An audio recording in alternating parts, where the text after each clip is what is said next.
श्री ओम नमः सिद्धेभ्यो एष सुरासुरमनुसिन्धवन्दितं दोदगादिकं ममलं प्रणमामि वर्धमानं तीर्थं धम्मस्कातारं शेषे पुण्यतीर्थैरे ससौ सिद्धे विशुद्धसा भावे समणे अणानदंसं चरित तव वीर्यायारि ते सौवे समगम पतेगमेव पतेगम वन्दामि अवट्टन्ते अर्हन्ते मानुषे खेते किच्चारिहन्ताणं सिद्धाणं तैणमो गणहराणम् अज्जावैवगाणम् साहूणं चैव सौवेसिं तेसिं विशुद्धदंसं नाळपहाणासमं समासेज्य ओवसंपयामि सम्मं जतो निर्वाणसंपत्ति। प्रवचन सार परमागम चरणानि योग चूलिका ज्ञान तत्व प्रज्ञापन महाधिकार गाथा 6 पृष्ठ 9। संपज्जदिने वाणं देवासुरमणोराय विहवेहिं जीवस्य चरितादो दंसणाणपहाणादो। इसमें पहली पंक्ति का तो पूरी विस्तार से अपनी चर्चा हो गई थी, दूसरी पंक्ति पर अपनी चर्चा आज चलनी है। उस दिन इसकी शुरू की थी, संकेत बताया था, जीवस्य क्यों कहा, चरितादो क्यों कहा, दंसणाण पहाणादो क्यों कहा। आपको अगली गाथा का प्रकरण याद रखना चाहिए जिसमें कहा है चारित्रम खलु धम्मो, चारित्र ही वास्तव में धर्म है। बस इतनी पंक्ति, चारित्र ही वास्तव में धर्म है, ये क्यों कह रहे हैं, और जीवस्य चरितादो दंसणाण पहाणाद ये क्यों कह रहे हैं। इनके प्रश्नों पर जब तक आप गौर नहीं करेंगे प्रवचन सार जैसे ग्रंथ का अर्थ नहीं निकलेगा। पढ़ तो हम लेते हैं, शब्दार्थों से कुछ नहीं होता। आपको गंभीरता से बारीक स्टडी करके निकालना पड़ेगा कि ऐसा ही क्यों। यदि वो नहीं निकालते हैं तो सामान्य अर्थ से कोई काम नहीं चलेगा, आपकी दृष्टि स्पष्ट नहीं होगी, आगे पीछे की गाथाओं की लिंक नहीं बैठे, फिर एक एक गाथा अलग अलग अर्थ हो जाएगा। जैसे इसमें कर दिया ये सराग बीज तराग चारित्र का वर्णन है, फिर ऐसा अर्थ हो जाएगा। समझ गए। देखो,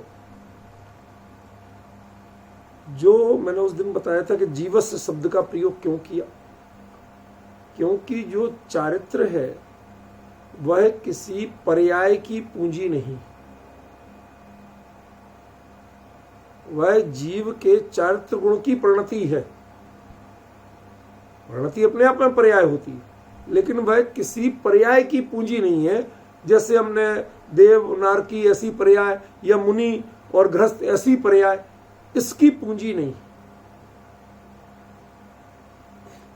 होता है। घबराइए मत, मेरी चर्चा जब शुरू होती है तो ऐसे ही लगता है पता नहीं क्या कहना चाहते, थोड़ा देर में दिमाग में सेट होना शुरू होता है कि हाँ भाई ये बात करना चाहिए, और एक आध दिन का अंतराल पड़ जाए तो और भी, वो तो अंतराल तो डाल के तो सोच के तो डालते नहीं, हो जाता है तो हो जाता है। सुनो, जीव का ही क्यों कहा, क्योंकि चारित्र किसकी परिणति है, जीव की। किसकी मिल्कियत है, जीव की, वह किसी पर्याय की मिल्कियत नहीं। एक बात इतनी, अभी खुलासा होगा। फिर जो निर्वाणम संपज्जति, जो निर्वाण की प्राप्ति होती है, वो चरितादो चारित्र से होती है। कैसे चारित्र से होती है, दंसणाण पहाणादो, दर्शन और ज्ञान है प्रधान, जिसमें ऐसे चारित्र से होती। ठीक है, मैं कुछ नहीं कर रहा हूं, अभी कुछ भी नहीं बता रहा हूं, मैं शब्दार्थ कर रहा हूं आपको। एक बार इस सभा में और इस प्रकरण से जोड़ रहा हूं, अभी कुछ नहीं बता रहा हूं। वो शब्द तो आपके कान में पड़े, आपका उपयोग तो यहां जुड़े, तब तो बताएं। जब तक उपयोग ही नहीं जुड़ा और बात आप आगे बढ़ा दो, पकड़ में नहीं आती। जैसे कोई व्यक्ति दौड़ता दौड़ता आए तो उसको कभी 2 मिनट शांति से बैठो, एकदम पानी मत पियो, कोई नहीं देता पहले सीधे पानी। 2 मिनट शांति से बैठो, ब्लड प्रेशर नॉर्मल करो, उसके बाद पानी पियो। करते ना? तो अभी आप लोग आए हैं, आके बैठे हैं, पहले विषय को थोड़ा सा शब्द तो समझो, क्या आचार्य क्या कह रहे हैं, किस प्रकरण में कह रहे हैं। ठीक है ना? तो परसों का जो प्रकरण था वो था देव असुर मनुज राज के वैभव से निर्वाण प्राप्त होता है, वैभव पूर्वक निर्वाण प्राप्त होता है। तो जब उनको ये बात कह रहे हैं तो उसके बारे में एक चीज अच्छी तरह समझ लेना कि ये सराग चारित्र की बात क्यों नहीं है। क्यों नहीं है सराग चारित्र की बात? इसलिए नहीं है कि ये जो देव असुर मनुजराज वैभव की जो बात है वह वास्तव में उनकी है कि जिनके आगामी भाव में मोक्ष जाने का नियोग होता है। ये इन जनरल नहीं है। समझ गया ना? यहां गड़बड़ी कहां हुई, इसको इन जनरल बना दिया। क्योंकि जो लोग सराग चारित्र करते हैं वो देव असुर मनुराज का वैभव भोगते हैं, और जो आत्मा का ध्यान करते हैं वो मोक्ष ले जाते हैं। ये आपने सराग वितराग चरित्र का यहां झगड़ा डाल दिया, जबकि यहां पर सराग वितराग चरित्र का झगड़ा है नहीं। यहां आचार्य जो कहना चाहते हैं उसको एक बार वापस हम रिकॉल करें तो अगली पंक्ति का अर्थ स्पष्ट होगा। देव असुर मनुज राज का वैभव माने जिनके लिए सिर्फ एक स्टेशन मिलना, ये तय है।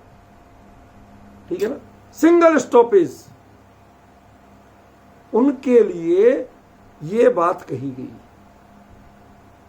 कि तुम्हें एक भाव मिलेगा तो अविरति का, देवराज, असुरराज, मनुष्यराज ऐसे इत्यादि के रूप में एक भाव मिलेगा तो, लेकिन उसके साथ ये गारंटी होगी कि अगले भाव में मोक्ष जाओगे।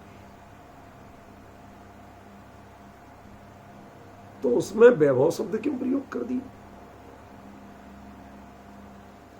ये वैभव तो तुम्हें दिखाने के लिए किया, असली वैभव कुछ और है। वो क्या है? अमित जी भाई से थोड़ा ध्यान से सुनना क्या कहने वाला हूं। क्या है वो वैभव असली? वो असली वैभव है जो अगली पंक्ति कह रहे हैं, ये वहां वैभव का अर्थ है।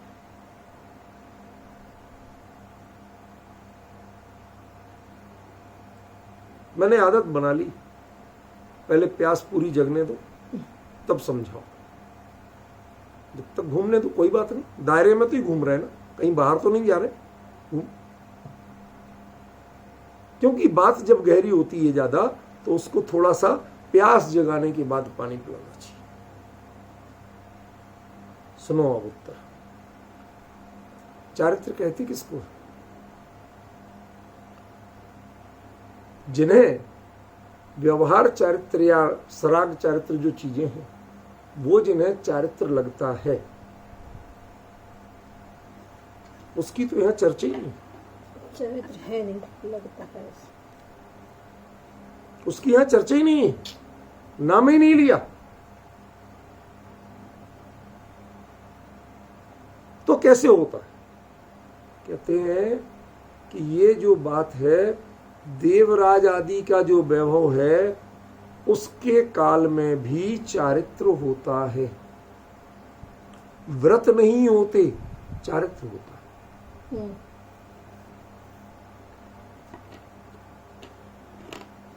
नहीं आया समझ? हमें तो चारित्र तो सारा व्रत उपवास से ही समझ में आता है ना, क्रियाओं से ही समझ में आता है ना। यहां वही मर्म खोलना चाहते कुमुकुंदाचार्य। भाई देवों के अविरत अवस्था कही कि अचारित्र अवस्था कही? अविरत। बताओ, आप लोग तो पढ़े लिखे हो, आचार्यों ने, ज्ञानियों ने कोई यदि कंडीशन डाली है और उसमें कोई शब्द दिया है तो उसका कुछ तो उद्देश्य होगा ना। वो उसे आचारित्र अवस्था भी कह सकते थे, अविरत अवस्था ही क्यों कही? बाह्य विरक्ति नहीं दिखती, अंतरंग चारित्र पलता है। दो दो बातें कैसे हो जाएंगी कि बाहर में विरक्ति है नहीं और अंतरंग में चारित्र पल रहा? हमने तो ये सुना है कि जिसके निश्चय होता है उसको व्यवहार गारंटी से होता है, और आप बिना व्यवहार के निश्चय बता रहे हो। कितने भले आदमी किस हकीम ने पढ़ा दिया तुम्हें कि निश्चय व्यवहार के साथ ही होता है? निश्चय के लिए व्यवहार होना जरूरी है। क्यों? आप अपने माता पिता को बहुत मानते हैं कि नहीं मानते? मानते हैं तो क्या क्या दिखावा करते हैं? और जो दिखावा नहीं करते हम नहीं मानते कि वो अपने माता पिता को मानते।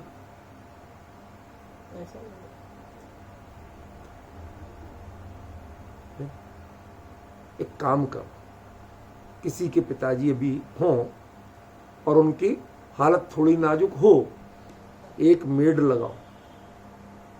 देखो पापा, मैंने तुम्हें मेड लगा दी, 24 घंटे तुम्हारी देखभाल करेगी। एक नर्स लगाओ, वो टाइम टू टाइम दवाई देगी, मसाज करेगी, और जो सारा जो कुछ उनके थेरेपियां देना है वो सब करेगी। ठीक है ना? एक डॉक्टर लगाओ जो रोज सुबह शाम चेक करने आएगा। भाई साहब, सच बताना, उस लड़के ने कभी मां को और पिता को एक दवाई नहीं दी, एक बार पैर को हाथ नहीं लगाया कि थोड़ा पैर दबा दें या नहला दें या कुछ कर दें। ठीक है ना? एक निवाला अपने हाथ से नहीं खिलाया। और ये सब जो पैसे के खेल हैं वो दिखा दिखा के, और हमसे सर्टिफिकेट चाहता है कि हमें पितृभक्त मानो। समझ गए? और जब इतने पे तसल्ली नहीं हुई तो मैं किसी की नहीं कह रहा हूं, वो एक और आयोजन कर सकता है, या कि नहीं कह रहा हूं, कि वो लोगों से कहे कि तुम लिख लिख के दो कि मैं कितना बड़ा पितृभक्त था, मैं तुम्हारा छापूंगा। नतीजा क्या होगा? इससे पितृभक्त हो जाएगा? नहीं। जिसकी पितृभक्ति कोई नहीं जाने, जो किसी को नहीं दिखाए, जिसके पास पैसा नहीं हो कि वो नौकर नरसवार्दी लगा सके, मेड लगा सके, डॉक्टर को सुबह शाम दौड़ा सके, घर पे ड्यूटी लगा सके, नहीं हो जिसके पास साधन, तो क्या वो सब नालायक बेटे होते? जो अपने हाथ से पिता की सेवा करते हैं वो नालायक होते? जो कभी पिता को जताते नहीं है, देखो पापा मैंने तुम्हारे लिए ये कर दिया, वो सब नालायक होते होंगे।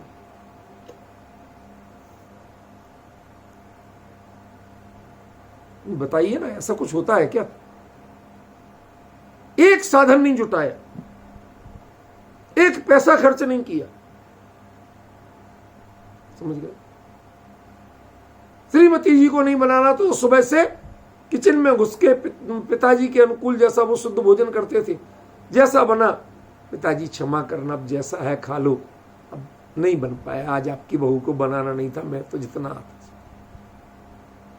उसने ये नहीं दिखाया कि मेरा हाथ कितनी जगह जला, जताया नहीं, बल्कि जैसा बना आज खा लो, आप बुरा मत मानना, खाओ। अपनी लघुता दिखाई, वो तो नालायक बेटा हुआ ना। और जो तुरंत के तुरंत खड़े खड़े 4 रसोइये लगा दे तो बहुत बड़ा भक्त हुआ। बताओ ना, ये सब परिभाषाएं ठीक ठाक हैं क्या? आप गीत तो ऐसे लोगों के गाते हो। देखो उन्होंने अपने पिताजी के इलाज के लिए इतनी मेड, इतना ये सब लगाया हुआ था, और आप पूछते और रेडी, ठीक ठाक।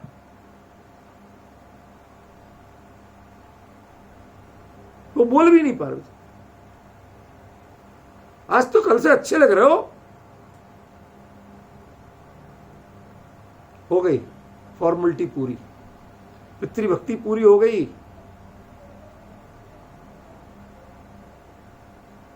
क्यों भाई साहब, है ये? नहीं है।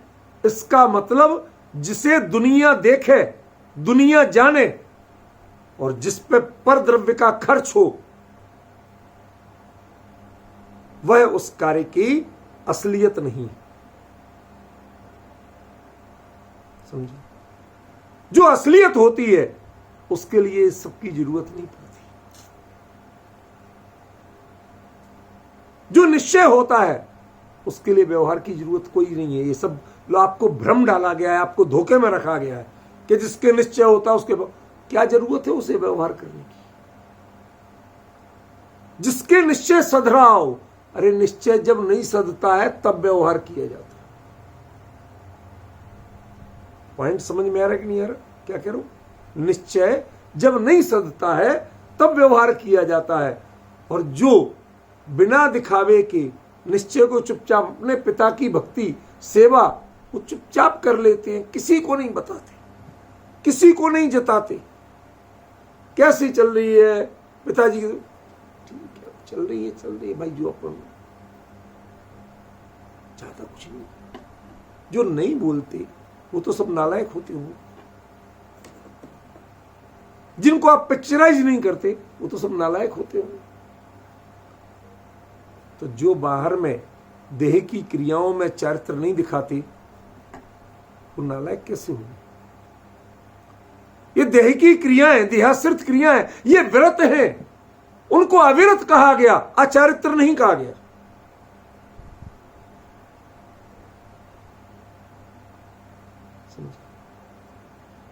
तो भगवान ये देवराज, असुरराज इत्यादि जो वैभव है, इस वैभव में आपको दिखता है दूसरा वैभव चमड़े की आंख से, और ज्ञानियों को ज्ञान चक्षु से दूसरा वैभव दिखता है। मैंने एक बार पंचलक पर पूरा बोला था, वह प्रसंग संकेत मात्र में आपको बताना चाहता हूं। एक बात बताओ, भगवान अभी मां के गर्भ में भी नहीं आए, 6 महीने पहले से रत्नों की बारिश कराने वाला इंद्र क्या दिखावा नहीं कर रहा? भक्ति का दिखावा। देखो साहब, भगवान आने के पहले 6 महीने पहले से रत्नों की बारिश। भगवान आप बहुत स्पेशल हो और हम भी आपके असली चेले हैं। कितना माल लुटाया हमने। यदि आप ये समझते हैं तो आप ना गर्भ कल्याणक को जानते हैं ना इंद्र को जानते हैं।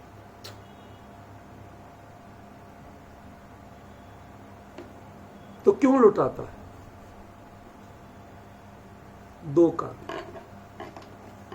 3 लोक के नाथ जहां पधारने वाले हैं उसमें माता की तो चलो बातें ही दूर रहो, वो तो बहुत भद्र परिणामी और उच्च भूमिका की होती है, पर उनके आसपास के दासी दास, नौकर चाकर, झाड़ू पोंछा वाले भी वह दरिद्री ना रह जाए, कोई मांगने वाले ना रह जाएं, क्योंकि इस वीतराग कुल की मर्यादा में भीख मांगने की जो गुंजाइश रहती नहीं। जो भगवान के सामने खड़े होके मांगते हैं उन्हें वीतराग कुल की मर्यादा ही पता नहीं है। वो तो जैन नहीं, उन्हें मंदिर में नहीं घुसने देना चाहिए, अपवित्र होता है उनसे मंदिर। झाड़ू नहीं लगने से मंदिर उतना अपवित्र नहीं होता है जितना इन भिखारियों से अपवित्र होता है। समझ गए ना? ये धूल मिट्टी से बड़ा कचरा है। क्यों? क्योंकि इन्होंने तो वीतराग को आज तक पहचाना ही नहीं। भक्ति किसकी कर रहे हैं? मैं आपसे एक चीज पूछना चाहता हूं। असल बात बताने के लिए मुझे थोड़ा सा आसपास चलना पड़ रहा है। एक चीज पूछना चाहता हूं, कोई भिखारी हो, अनपढ़ भी हो, गधा गमार हो, एकदम लूला लंगड़ा भी हो, इतनी सी अकल तो रखता है कि उसने आज तक किसी नग्न मुनिराज से दे दे बाबा दे दे नहीं किया हो। सचिन सही कह रहा हूं कि गलत? बस किसी से भी मांग ले, लेकिन नग्न मुनिराज से जिनके पास कुछ है ही नहीं, साफ दिख रहा, जो विराग के मार्ग पे है, सब कुछ छोड़ के परिग्रह, उनसे कभी कटोरा नहीं हिलाया होगा दे दे बाबा दे दे। यानी उस जन्मजात पैदाइशी भिखारी में भी इतनी अकल है, लेकिन इन जैनों में इतनी अकल नहीं है। भिखारी बनने से पहले, भोगों के भिखारी बनने से पहले भगवान के सामने कि उनके स्वरूप को देखा तुमने? वो रागी है या वीतरागी? एक रंच मात्र भी उनके संग में है? किसी का स्पर्श उनको है? नहीं देखा, फिर भी भीख मांगते हो। इससे अधिक विकृत मानसिकता के, इससे बड़े अधिक अज्ञानी और कौन होंगे? वो इंद्र इसलिए रत्नों की वर्षा करता है कि 3 लोक के नाथ जैसे महान जीव का जब अवतरण हो, जिस आंगन में आए, उस आंगन और उसके आसपास के किसी जीवों को भोगों की भूख न रह जाए। एक बात। दूसरा पक्ष, इंद्र को फेल करते हैं वो भिखारी, वो गरीब, वो झाड़ू पोंछा वाले। वो झाड़ के दरवाजे के बाहर ढेरी लगा देते हैं, पूछते हैं, अरे भाई इतनी कीमती चीजें गिरी, थोड़े ले जाते, बहू को गहने में जड़वा देते, मोतियों की माला बनवा देते। 3 लोक के नाथ आने वाले हैं, जिनकी अगवानी में ये रत्न बरस रहे हैं, क्या हम इन रत्नों को उठाएंगे कि भगवान के आने की हम तो एक एक दिन गिन रहे हैं? आज से रत्न वर्षा शुरू हुई, चलो अब कितने दिन रह गए? 6 महीने में एक एक दिन। अब चलो, अब 4 महीने रह गए, अब 3 महीने रह गए, अब 2 महीने रह गए।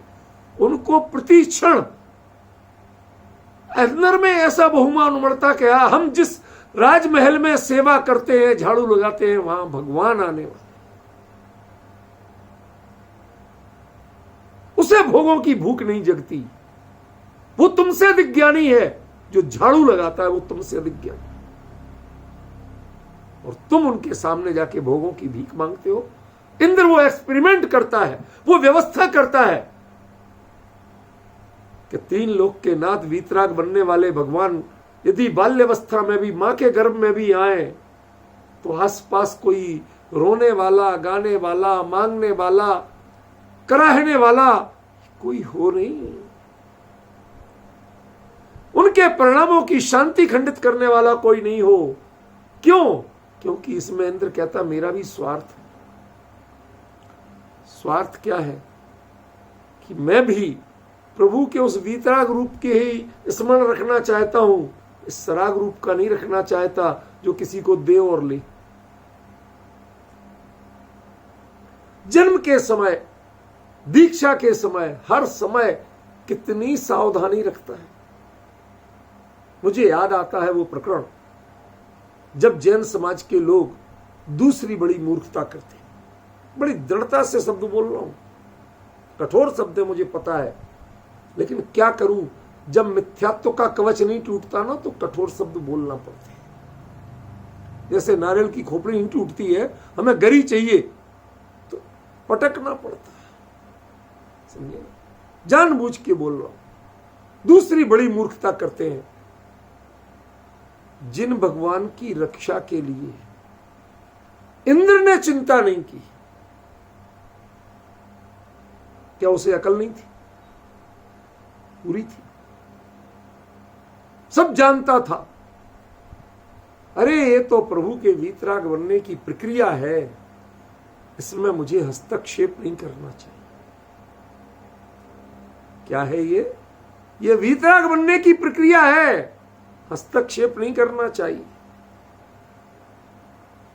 अब जिसने आके हस्तक्षेप किया वो मूर्ख हुए या समझदार? इंद्र सब देख रहा है, सब जान रहा है, और प्रभु के उस अंतरंग में बढ़ती हुई विशुद्धि को साक्षात्कार करते हुए दूर से हाथ जोड़ के प्रभु धीरे धीरे वीतरागता प्रकट हो रही है, उसको भावपूर्वक वंदन कर रहा। वो नहीं जा रहा कमठ को हटाने।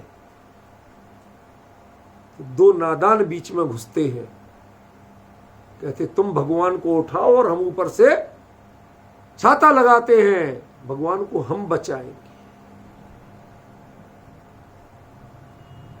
तुम बचाओगे, बुरा मत मानना।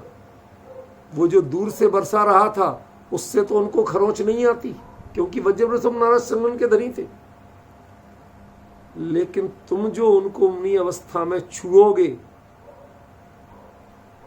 अशुद्ध वस्त्रों में, तुमको उनके छूने के पहले पूजा के धोई दुपट्टा पहन के नहीं आए, भावुकता में जो तुम छुओगे वो ज्यादा अशुद्धि है, वो ज्यादा अपराध है, वो बड़ा उपसर्ग। और जो लोग इतनी नादानी दिखा देते हैं कि वो कहते साहब धरणेन्द्र ने तो ऊपर फणावली फैलाई और पद्मावती ने नीचे से उठा लिया। समझ रहे हो भाई साहब क्यों मैं कह रहा था कि घोर अज्ञान, घोर मूर्खता? क्यों? मुनि धर्म में स्त्री यदि स्पर्श करे,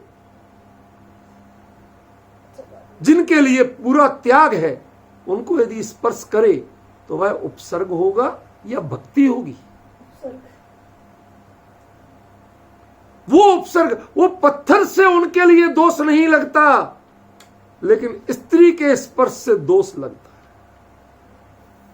है। पत्थर से खरोंच नहीं आती, लेकिन स्त्री के स्पर्श से। अब बताइए ज्यादा नादान कौन हो? पत्थर बरसाने वाला कमठ या सिर पे उठाने वाली पद्मावती?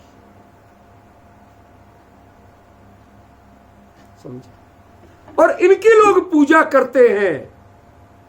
और इंद्र ने जो प्रभु की वीतराग मुद्रा, वीतरागता बढ़ती हुई, वो वहां तक पहुंचते हुए की प्रक्रिया देख के दूर से खड़ा भाव वंदना कर रहा था। उसे न कमठ के पत्थरों का डर था और न किसी को बचाने की चिंता थी। इन भावों की कीमत की कभी? वो देखता है प्रभु धीरे धीरे धीरे धीरे वीतरागता की ओर बढ़ रहे हैं। ये पहचानने की क्षमता हर किसी में होती है क्या? आज की गाथा का उत्तर यही है। जीवस्य चरितादो दंसण नाणप पहाणादो, आपके आचरण में बाहरी दैहिक स्पंदन न हो, शब्द से एक वचन नहीं बोला जाए, मन में जरा भी विक्षोभ न हो, दर्शन और ज्ञान जो शुद्ध थे, निर्दोष थे, सम्यक थे, बस वो जान के चले नहीं जाए, ठहर के रह जाए। क्या कहा? जान के गे से ज्ञांतर नहीं हो जाए, दर्शन दृश्य से दृश्यांतर नहीं हो जाए। क्या है चारित्र? तुम दोनों ठहर जाओ, बदलना मत, विषय मत बदल देना, यही ठहर जाओ। ये है चारित्र। और इस चारित्र का पालन उस सागरों पर्यंत, उस अविरत अवस्था में अपनी वेटिंग लिस्ट क्लियर करने के लिए करते हैं, शांत परिणामों से। क्यों? क्योंकि ये पूंजी तो ये है, ये पूंजी कहीं अंगुलियों के बीच में से खिसक न जाए।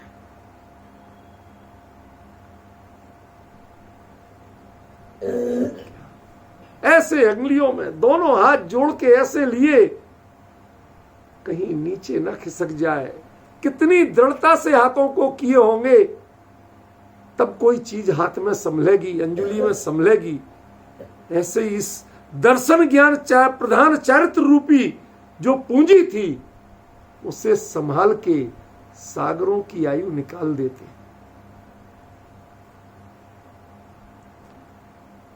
ये संभालना आसान खेल है क्या? दुनिया नहीं जान रही कि आप कुछ कर रहे हैं, पर आप कर रहे हैं। एक छोटा सा दृष्टांत देता हूं, बहुत छोटा सा। जो जाप होती ना, जाप हम जाप देते ना, मंत्र जाप वगैरह कुछ ना कुछ करते हो। इस जाप की कुछ भेद हैं। एक जब आप सुना सुना के पढ़ते हैं, ओम राम नमो रियंताड़म ऐसे बोलते हैं, तो वो क्या है? बैखरी। बैखरी माने जो बिखरती है, शब्दों के माध्यम से बिखर जाती है, दुनिया सुनती है, दुनिया को दिखती है। जहां साहब ये जाप दे रहे हैं। दूसरी है मध्यमा, बहुत मध्यम मध्यम स्वर में बोलते हैं, बुदबुदाते हुए से। लोगों को पता तो चलता है कि जाप दे रहे, लेकिन अब क्या कौन से मंत्र की दे रहे ये पता नहीं चलता। तीसरा उपांशु। उपांशु माने होठ अकेले हिलते हैं, इसके अलावा शब्द सुनाई नहीं देता। और चौथी स्टेज होती है जाप की मानस। ना होठ हिले, ना आंख की पलक हिले, ना शरीर में कोई क्रिया हो, कंपन हो, मन से अकेले जो जाप चल रहा है वो मानस जाप। ऐसे ही जिसका दर्शन ज्ञान प्रधान उपयोग, वह उस चारित्र रूपी पूंजी को पर में बिखरने से संभाल रहा है। यही तो चारित्र का वो रूप है जो श्रेणी आरोहण के बाद और करते क्या है?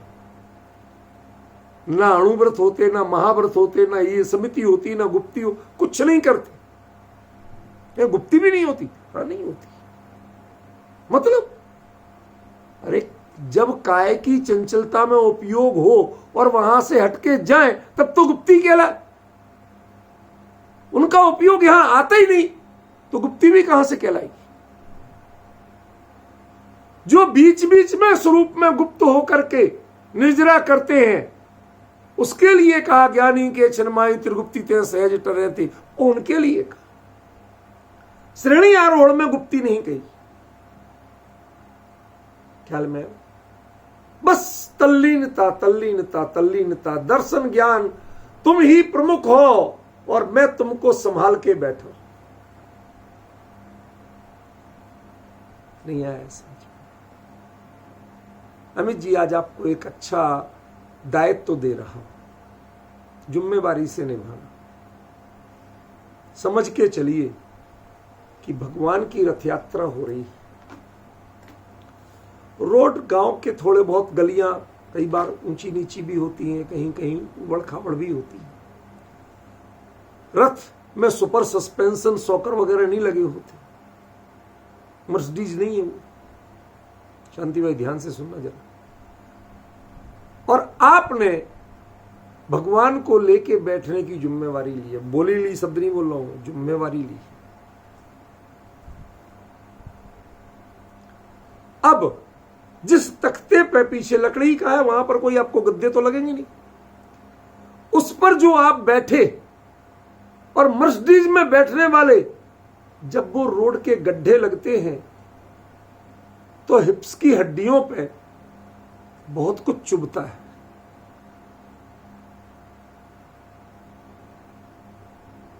लेकिन ध्यान उन हड्डियों की ठोकर पे होता है कि ध्यान भगवान ना हिल जाए इस पे होता है। आप गड्ढों से इसलिए नहीं डरते कि अब मुझे एक ठोकर लगेगी, बल्कि इसलिए डरते कि कहीं मेरे हाथ की पकड़ जो मजबूती है वो कमजोर ना पड़ जाए।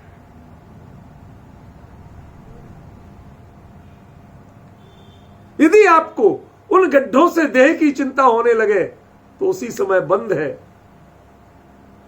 जो प्रभु के निरंतर उपयोग की एकाग्रता है, वहां की सावधानी है, तो कितने ही अशुभ कर्मों से निर्जरा है।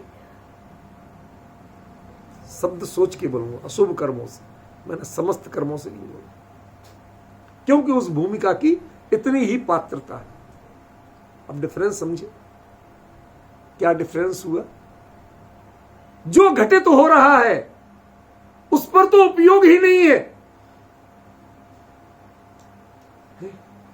लोगों को ने कहा, अरे पापा आप तो हमेशा मर्सिडीज में ऐसे चलते थे, वहां कोई गद्दी वद्दी लगा लेते, आपको चुभ रहा होगा, ये बैल जब चलते थे उबड़ खाबड़ होता था, उसके पहिए पे कुछ नहीं था साधन है। अरे बेटा तू समझेगा, भगवान लेके बैठा था। अमित जी आज भावों में वो अनुभव कराना चाहता हूं कि जो शायद आपने कभी किया हो या नहीं किया हो। भगवान लेके बैठा था बेटा, तुझे इसकी चिंता हो रही पापा की? अरे आज मेरा सौभाग्य देखो कि मैं देह की चिंता छोड़ के भगवान को लेके बैठा था। भगवान नहीं हिल पाए, मैं पूरे दृढ़ता से बैठा रहा, जरा भी अभिनय नहीं हो पाई, मैं पूरी सावधानी रखे रहा। क्यों भाई साहब? इसमें कीमत किसकी है? आपका उपयोग कहां है? श्री जी के ना हिलने पर उपयोग है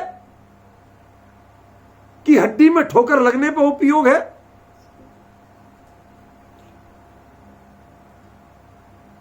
यही स्थिति है।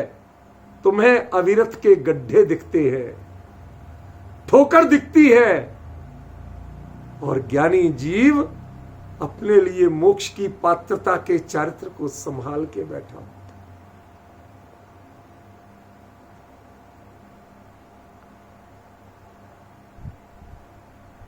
आपको वो अविरत दिखता है, बाहर से अविरत है, इसकी अंतरंग परिणति यह वही परिणति है जिससे निर्वाण की प्राप्ति होती है। श्रेणी आरोहण के बाद अभी इसमें इतना था कि बीच बीच में उसे जो गड्ढे लग रहे थे उनका पता तो चलता था, वह उससे शीतकार नहीं निकलती थी, उससे विचलित नहीं होता था, लेकिन पता चलता था।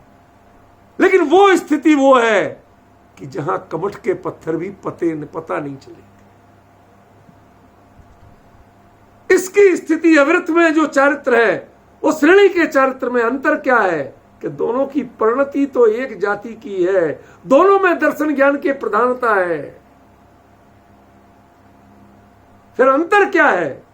एक को उदयजन्य परिस्थितियों का एहसास था और एक को उदयजन्य परिस्थितियों का एहसास नहीं था। उसका नाम श्रेणी है और इसका नाम अविरतों का चारित्र है।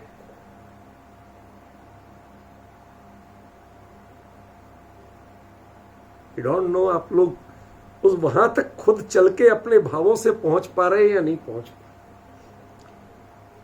मैं जानबूझ के आपको पहले एकदम स्थूल बातों से धीरे धीरे धीरे धीरे बढ़ाया ताकि आप उसके लिए मेंटली प्रिपेयर हो। मैं जानता हूं जब मैं कैलाश यात्रा गया था तो वहां हम अपने ऑपरेटर से बहुत लड़े शुरुआत में। तो क्या पागल आदमी है, दिल्ली से लाके 2 दिन 2.5 दिन में काठमांडू में बिठा दी, इधर से जाके 2 दिन वहां बिठा दिया, तो लेके जाना सीधा कैलाश दर्शन करा, घर छोड़। कहते भाई साहब आपको जिंदा बचाए रखने के लिए किया है, आप उतने अभ्यस्त तो हो, आपके लंग्स अभी इतने हाई एल्टीट्यूड के लिए अभ्यस्त नहीं है। जब 2 दिन इधर पे बीच के स्थान पे सांस ले लोगे, फिर कुछ और ऊंचाई पे ले जाएंगे, वहां ऑक्सीजन और कम होगी, एल्टीट्यूड और बढ़ जाएगा।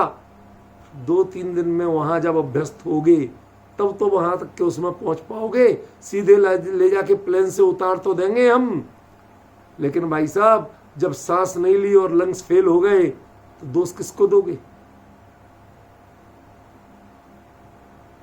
समझ गए ना?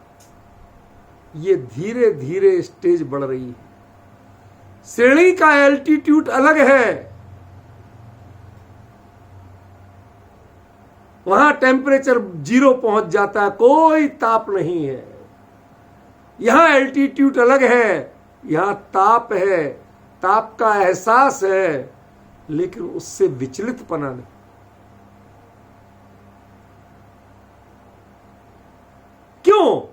क्योंकि इस समय चारित्र में एहसास है कमी का, परिस्थितियों का, लेकिन मेरे उपयोग में प्रधानता, उस चारित्र में प्रधानता दर्शन और ज्ञान ने जिसको ग्रहण किया उसकी है, जो चारित्र को फील हो रहा उसकी नहीं।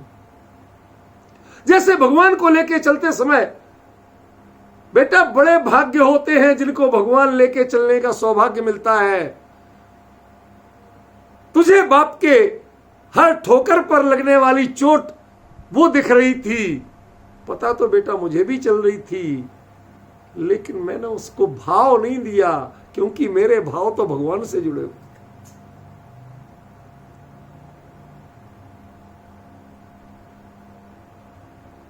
अब डिफरेंस ख्याल में आया?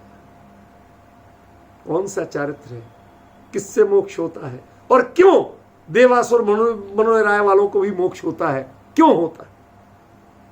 तीर्थंकर भी जब तक दीक्षा नहीं लेते, क्या उनकी असंख्यात गुनी निर्जरा नहीं चल रही होती है?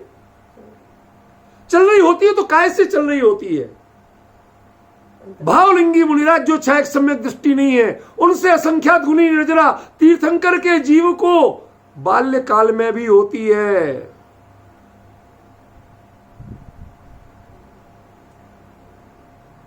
गेंद खेलते हुए होती है।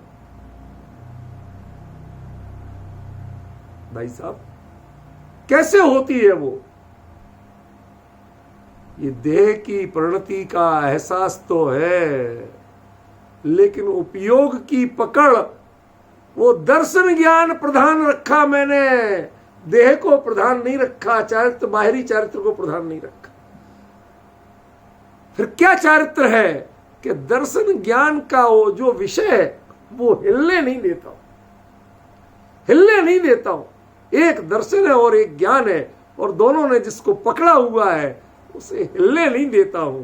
प्रधानता इसकी रहती है, चोट इधर पे पड़ती है लेकिन प्रधानता इसकी रहती है।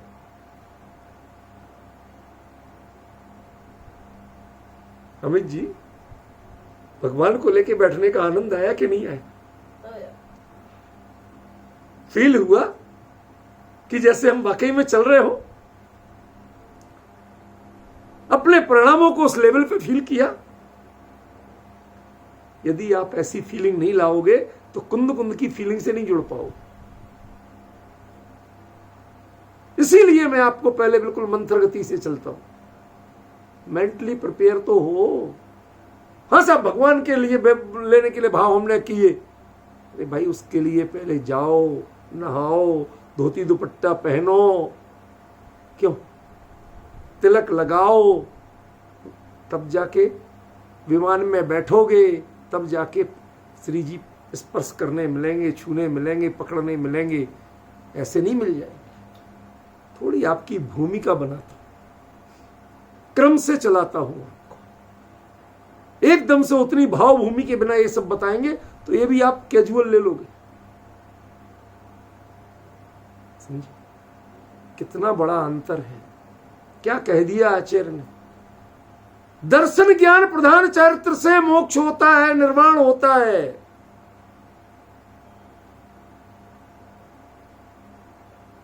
और वह दर्शन ज्ञान प्रधान चारित्र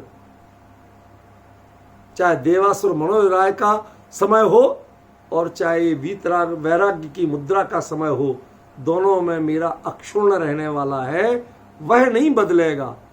बाहर के व्रत की स्थिति बदल जाएगी पर दर्शन ज्ञान प्रधान चारित्र की स्थिति नहीं बदलेगी।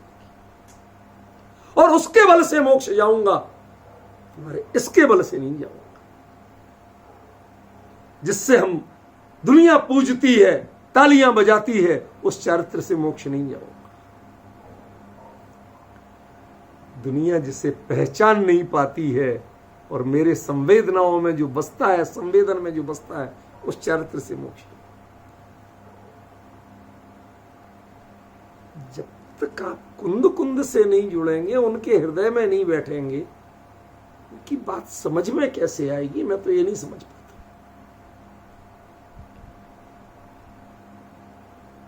हमें एक बार कुंद कुंद से जुड़ना सीखना पड़ेगा।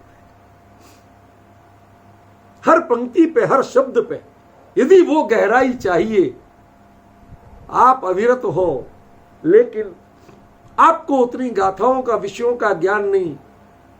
एक बार इतनी हिम्मत तो जुटाओ कि उनके हृदय में बैठने का, उनके हृदय में झांकने का, उनके भावों को अपने भावों में फील करने का वो मेंटलिटी आपकी बन सके। समझ गए? बहुत से काम हम नहीं कर पाते हैं, लेकिन उनके लिए मेंटली प्रिपेयर होते हैं। समझ गए? ये सिमुलेटर्स हैं। कौन? देवासुर मनोराय भीवेहिम, ये सिमुलेटर्स हैं। इनमें मैं श्रेणी आरोहण के लिए जो चारित्र किया जाता है, दर्शन ज्ञान प्रधान, उस दर्शन ज्ञान प्रधान चारित्र का अभ्यास करूंगा। क्यों? क्योंकि व्रत तो करना नहीं, देह की प्रधान क्रिया कुछ करनी नहीं है, उधर पे हमें ध्यान देना ही नहीं है। अरे संसार के कार्य करने के लिए तो उपयोग बटाना पड़ता है, लेकिन देहाश्रित क्रिया करने, व्रतादि करने के लिए भी उपयोग स्वरूप से डिगाना पड़ता है।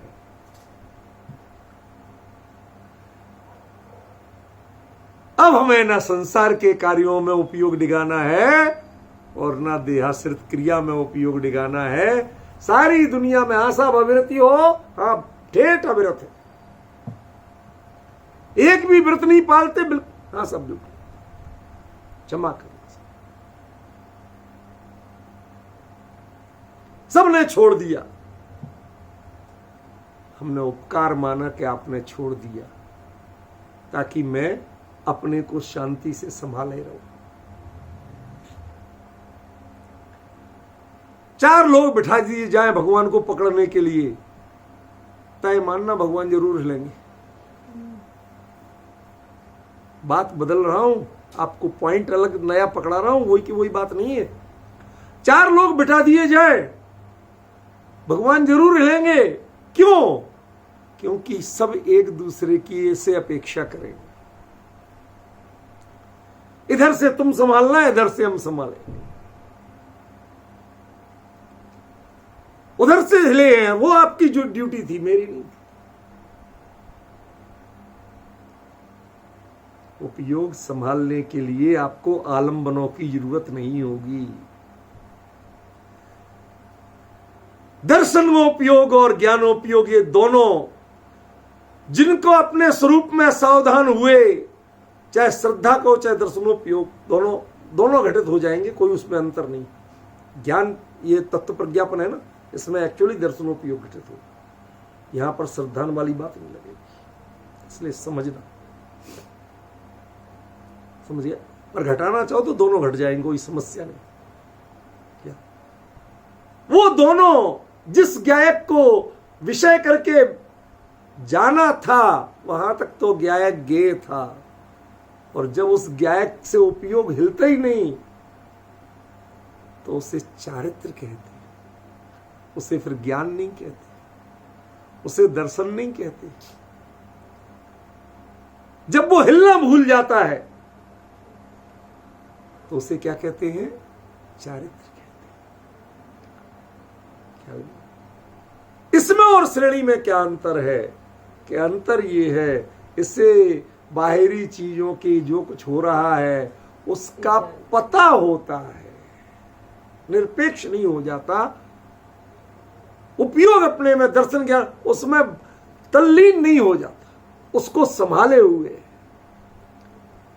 यहां आप भगवान को संभाले हुए हो, और यहां ज्ञायक भगवान को जब संभालोगे तब श्रेणी होगी, और जब तक भगवान को संभालोगे तब तक ये होगा। देवासुर मनोराय भी सुरपति ले अपने शीस जगत के ईस, तो जाता है ना, संभाल संभाल के जाता। लेकिन जब निज ज्ञायक की संभाल अपने दर्शन और ज्ञान में होती है, उसके बाद फिर देह का विकल्प नहीं होता है। जब तक भगवान को लेके जा रहे हैं तो कदम कहां रखे जाए इसकी सावधानी रहेगी। लेकिन निज ज्ञायक को संभालोगे तो देह कहां रखी जाए इसकी सावधानी नहीं रहेगी। प्रक्रिया एक है, दर्शन और ज्ञान का विषय वहां भगवान है और यहां ज्ञायक भगवान है। क्या डिफरेंस हुआ? वहां भगवान है तो अविरत भूमिका, छद्मस्त भूमिका। जहां ज्ञायक भगवान इसके ऐसे विषय हो जाएंगे और उनको उपयोग जम के बैठ जाएगा, हिलने का नाम नहीं लेगा, ना हिलने देगा, तो उसका नाम श्रेणी आरोहण का चारित्र होगा और जिससे साक्षात। लेकिन इन दोनों की जाति एक है। क्यों? क्योंकि ना ये व्रत की अपेक्षा करते हैं ना वो व्रत की अपेक्षा। वो व्रत लेता नहीं है, पालता नहीं है, उसकी भूमिका नहीं है, इसलिए वो व्रत की अपेक्षा नहीं करते। और ये इससे व्रत का विकल्प नहीं आता है, उसकी भूमिका बहुत पीछे छूट जाती है, इसलिए ये व्रत की अपेक्षा नहीं करते। ऐसा ये विषय ऐसा नहीं है जिसको आप आगे बढ़ बढ़ के, और आगे क्या है पीछे क्या, ये विकल्पों से नहीं आएगा पकड़ में। इसको तो 1 घंटा जो मिला ना उसको पूरी तृप्ति से छको। छकना समझते हो? जो छक जाए उसे दूसरा विकल्प नहीं आता। ख्याल में ऐसे इसमें भगवान कुंद कुंद ने जो ज्ञानामृत परोसा है, यहां ज्ञान तत्व प्रज्ञापन है ना, इसलिए ज्ञानामृत शब्द दे रहा हूं। ये जो अमृत परोसा है इससे थकान नहीं होना चाहिए। आज सुबह मैंने यूनिवर्सिटी में जो कॉन्फ्रेंस हुई उसमें कीनोट एड्रेस दिया, उसमें एक सुंदर बात बताई थी, वो आपको बताना चाहता हूं। इस पर घटित होती है इसलिए बताना चाहता हूं। वहां तो वो दूसरे संदर्भ में थी, यहां संदर्भ दूसरा है। मैं वो दृष्टांत आपको बताना चाहता हूं। उनकी भाषा में हमने जानबूझ के उनकी रुचि का दृष्टांत दिया था कामधेनु। कामधेनु गाय, उसकी 2 बछियां, एक बछिया बाईं तरफ से दूध पी रही, एक उसके दाईं तरफ से दूध पी रही। बछिया गाय कभी इसको चाट रही, कभी उसको चाट रही, दुलार कर रही और दूध पिला रही। अब आप जरा भेद करना कि जो दाएं बिठाया तो वो तो श्रेष्ठ हुआ और जो बाएं बिठाया वो हीन हुआ। तो बाईं ओर से दूध पीने वाले को दूध कोई और मिल रहा है और दाएं ओर से पीने वाले को कुछ और मिल रहा है क्या? 5 मिनट इसी पॉइंट पे मैंने खोल के बोला, सारा हॉल गूंज उठा। कहते भाई साहब ये हमने कभी, वो तो संस्कृत प्राकृत के लिए था, हमने की 2 भाषाएं, कोई तुमने कहां झगड़ा फैला रखा है? दोनों ज्ञान की आराधना से दोनों सारस्वत हैं, लेकिन यहां उद्देश्य कुछ और है मेरे इस चर्चा करने का, ये दृष्टांत देने का। ये भी चारित्र है, एक अविरत की ओर से लगा है बाईं ओर से, एक महाव्रत की भूमिका को पार करके लगा है दाईं ओर से। इनकी ऊंचाई भिन्न है, इसकी नीचाई भिन्न है, लेकिन दोनों को मिलने वाला ज्ञायक का अमृत वो एक है, दोनों को अमृत भिन्न नहीं है।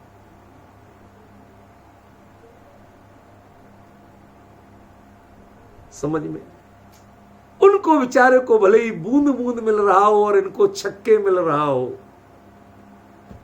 लेकिन जाति में भेद नहीं है। उस चारित्र की चाहे बूंद हो तो बूंद बूंद इकट्ठी करके जाएंगे, और इनको पूरा का पूरा पूर मिल रहा है तो ये पूर से जाएंगे, लेकिन जाएंगे चारित्र से। अन्य किसी से मोक्ष जाने वाले, अन्य किसी से निर्वाण की प्राप्ति होने वाली। क्वांटिटी में अंतर है, क्वालिटी में कोई अंतर नहीं। जो लोग कहते हैं बारंबार अरे सम्यक दृष्टि हो गई, चारित्र होता है क्या? समझो जरा कुंद कुंद क्या दरअसल क्या है। लोग जो इधर के चर्म चक्षु वाले होते ना, उनके साथ ये बड़ा खतरा होता है। चर्म चक्षु वाले सगे भाई बहन को आत्मीयता पूर्वक हाथ में हाथ पकड़ के जाते देखे तो सच बताओ आज तक किसी ने उनको भाई बहन नहीं देखा। भाई बहन भी तो जाते हैं कि नहीं जाएंगे? अमित जी भाई साहब, जाएंगे कि नहीं जाएंगे? वो सगे भाई बहन है, वो बड़ा लाड़ कर रहा है अपनी बहन को, और चल चल बहन कहीं गिर नहीं जाए, हाथ पकड़ के ले जा रहा। लेकिन आपकी नजर ने उनको कभी, अरे क्या जमाना आ गया। ऐसे में गुरुदेव याद आते। वो कहते वो कभी बॉम्बे में वो अपनी मंगलवर्धनी में जा रहे थे, तो कहीं थिएटर पे बड़ा लंबे लंबे होर्डिंग लगते ना, पोस्टर, तो देख लिया, तो उसमें हीरो हीरोइन, वो हीरो हीरोइन की बाहें पकड़ के ले जा रहा। अहिया तो मानसो बायड़ी ना हाथ पकड़ने, अनर्थ हो गया, अनर्थ। हे भगवान, उनका दृष्टिकोण खैर बिल्कुल सही था अपनी जगह, उन्होंने कोई गलत नहीं समझा था, पर मैं जो दृष्टांत दे रहा हूं वो कुछ और है। ये पवित्रता हाथ पकड़ने के बाद भी पवित्रता काहे की है? हाथों की पवित्रता है या उपयोग की पवित्रता है? उपयोग की। और उनके हाथ पकड़ने के बाद भी जो अपवित्रता है, जिसको गुरुदेव ने कमेंट किया, वो काहे की है? वो हाथों की है या उपयोग की? उपयोग। इन्होंने उपयोग की पवित्रता रूपी चारित्र को बचाया है, और हम लोग उसी समय उपयोग की पवित्रता रूप चारित्र नहीं, देह के चारित्र की चिंता करके देह की संभाल करते हैं। अरे कोई छू नहीं गया, वो ऐसा नहीं हो गया, वो वैसा नहीं हो गया, सारी चिंता इसमें बसी रहती है। लेकिन गायक कब छूटा इसकी चिंता नहीं। और ये चारित्र कौन सा है? दंसण, वो चारित्र अपने आप को बैक स्टेप कर लेता है। तुम आगे रहो, मैं ना दिखूं कोई खतरा नहीं, लेकिन तुम्हारी छवि वो हिल नहीं जाए, तुम अविचल रहो, तुम्हारी प्रधानता में मैं जीवित रहूंगा। जितने चाहे ठोकर मुझे लग जाए, लेकिन भगवान बिना हिले डुले सुरक्षित वापस मंदिर तक पहुंच गए, यात्रा पूरी हो गई, मैं सुरक्षित हूं। लोगों ने पूछा कुछ, अरे यहां देख रहे थे छाला आ गया है रगड़ रगड़ के, आ गया होगा, आ गया होगा। वैसे इतना नाजुक था कि नई चप्पल पहनी और यदि छाला आ गया तो दुकानदार के सिर पे जाके मारता। अब आ गया, कुछ नहीं कहा, होगा। अरे होगा की है, तब भी कहता होगा। उपेक्षा, देह की अत्यंत उपेक्षा और स्वरूप की अत्यंत अपेक्षा, ऐसी परिणति जिनकी वर्तती है, उसका नाम वास्तव में चारित्र है। जो हमेशा देह और साधनों पर ध्यान दे दे के किया जाता है, उसका नाम चारित्र है। उसका नाम अविरत हो सकता है, पर चारित्र, व्रत हो सकता है, अविरत हो सकता है, पर अचारित्र और चारित्र नहीं हो सकता। ज्ञानी जीव किसी भी पर्याय में जाए, अल्पकाल में मोक्ष जाने वाला जीव किसी भी पर्याय में जाए, ध्यान रखना, वो अविरत कहा जा सकता है, वो अचारित्र नहीं कहा जा सकता। और उसकी अंतरंग परिणति को देखोगे तो वो व्रती नहीं कहा जाएगा, वो चारित्र रूप कहा जाएगा। ये व्रत और अविरत, चारित्र और अचारित्र में ये मूलभूत अंतर। आचार्य कुंद कुंद कहते हैं, निर्वाणम चारित्ता दो, चारित्र से निर्वाण होता है, व्रत से निर्वाण नहीं होता। हमारा सारा फोकस व्रत पे होता है। इसका मतलब हमने आज तक मोक्ष नहीं जाना, मोक्ष का मार्ग भी नहीं जाना, मोक्ष और निर्वाण के अंतर को नहीं जाना, निर्वाण और सिद्ध के रूप को नहीं जाना। जाना क्या है? पूरी पंडिताई जानी है और कुछ नहीं जाना। गाना जाना है, बजाना जाना है, नाचना जाना है, नचवाना जाना है, लेकिन जिसमें देह का एक रेशा भी न थिरके, एक प्रदेश भी कंपित ना हो, और मन जो है वह इतना आह्लादित कि आप यहां पड़े हैं और मन कहां है। क्यों भैया, राजा श्रेणिक अठाइयां करते होंगे कि नहीं? अभी जहां है रावण का जीव अभी अठाइयां करता होगा कि नहीं? आपकी अठाइयां चल रही ना, कैसे करता होगा? वो तो ये भी नहीं कह सकता कि नंदी सर सुर जाए ले वसुधरव है, हमें सकती सो नहीं यहां करी थापना। उसे तो ठोना ही नहीं है, थापना काहे पे करेगा?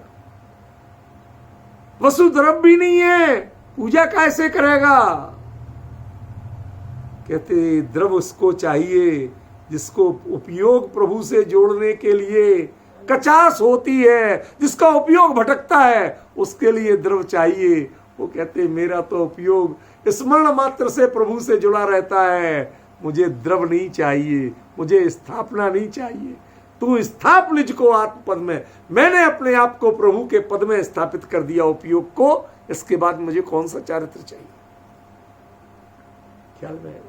ये है जीवस्य चरित्रादो निर्वाणम संपज्जति। इस जीव के चारित्र से निर्वाण की प्राप्ति होती है। वो चारित्र होगा दर्शन ज्ञान प्रधान, उसमें देह की क्रिया प्रधान चारित्र नहीं होगा। ये उत्तर आचार्य देव ने यहां दिया। विशेष चर्चा।